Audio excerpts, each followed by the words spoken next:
Holder ಅವ್ರ ಹತ್ರ ಕೋಟಿಗಂಟ್ಲೆ ದುಡ್ಡು ಇರಲಿಲ್ಲ, ವರ್ಷಗಂಟ್ಲೆ ಟೈಮ್ ಇರಲಿಲ್ಲ. ಯಾವ ಇಂಜಿನಿಯರು ಆರ್ಕಿಟೆಕ್ಟು ಯಾರೂ ಮಾಡಿರಲಿಲ್ಲ. ಅದನ್ನ ಹಳ್ಳಿ ಜನರು ಕರ್ಕೊಂಡೇ ಮಾಡಿದ್ದಲ್ವ. ಅದೇ ಕಾನ್ಸೆಪ್ಟಲ್ಲಿ ನಾವೇ ಹೋಗೋಣ ಅಂದ್ಬಿಟ್ಟು ಚೆಕ್ ಮಾಡಿದಾಗ ಅವರು ಈ ಅನ್ವಾಂಟೆಡ್ ಥಿಂಗ್ಸ್ ಏನು ಇರ್ತಾ ಇಲ್ಲ. ಅವರು ಹೂಳು ತೆಗೀರಿ, ಆಮೇಲೆ ಅದನ್ನು ಎತ್ತಿ ಒಡ್ಡಿಗೆ ಹಾಕಿ, ಆಮೇಲೆ ಬರೋ ರಾಜಕೀಯಗಳು ಓಪನ್ ಮಾಡಿ ಹಳ್ಳ ಮಾಡಿಟ್ರೆ ಮಳೆ ಬಂದಾಗ ನೀರು ನಿಲ್ಲುತ್ತೆ. ಆಮೇಲೆ ಅದರಲ್ಲಿ ಅಕ್ವಾಟಿಕ್ ಪ್ಲಾಂಟ್ಸ್ ಎಲ್ಲ ಬೆಳ್ಕೊಳುತ್ತೆ ನ್ಯಾಚುರಲಾಗಿ, ಪಕ್ಷಿಗಳು ಬರುತ್ತೆ, ಮೀನು ಬರುತ್ತೆ, ಎಲ್ಲ ಬರುತ್ತೆ. ಅದೇ ಕಾನ್ಸೆಪ್ಟಲ್ಲಿ ಡಿಸೈನ್ ಮಾಡಿಬಿಟ್ಟು ಒಂದು ಕೇವಲ 45 ದಿವಸದಲ್ಲಿ 95 ಲಕ್ಷ ರೂಪಾಯಿಗೆ ಮಾಡಿರೋ ಕೆರೆ ಈಗಲೂ ಫುಲ್ ಆಫ್ ವಾಟರ್, ಯಾವತ್ತೂ ಒಣಗಲಿಲ್ಲ. ನೋಡಿ, ಹೋದ ವರ್ಷ ಎಲ್ಲ ಕೆರೆಗಳು ಒಣಗಿದ್ವು, ಕೆಲಸನಲ್ಲಿ ಒಣಗಲಿಲ್ಲ. ಅದರಲ್ಲಿ ಆರಾಮಾಗಿ 8-10 ಅಡಿ ನೀರಿತ್ತು. ಅಕ್ಕಪಕ್ಕ ಬೋರ್ವೆಲ್ಗಳಲ್ಲಿ ನೀರಿತ್ತು, ಪಕ್ಷಿಗಳು, ಮೀನು.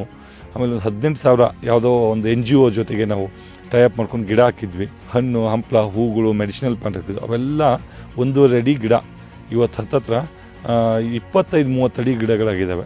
ಫಸ್ಟ್ ನನ್ನ ನೆಳಲ್ಲಿ ಆ ಗಿಡ ಇರೋದು, ಇವತ್ತು ಆ ಗಿಡದ ನೆಳಲ್ಲಿ ನಾನು ಕೊಡ್ತಾಯಿದ್ದೀನಿ.